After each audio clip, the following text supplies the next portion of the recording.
Bryan Cranston is talking about his encounter with Charles Manson, and he feels lucky to have escaped it alive. The Breaking Bad star relived the day he and his cousin were riding horses at Spahn Ranch, about a year before the famous cult killings, when a man started yelling, "Charlie's on the hill."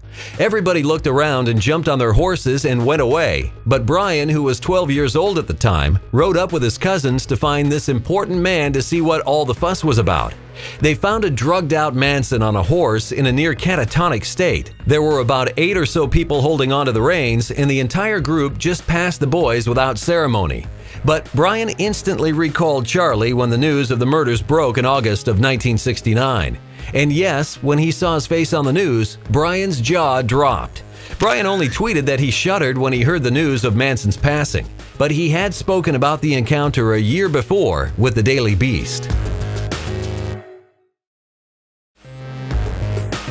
What's up, you bunch of keyboard warriors? If you like what we do, and you should, make sure to like and subscribe. It keeps us from having to turn tricks on Hollywood Boulevard.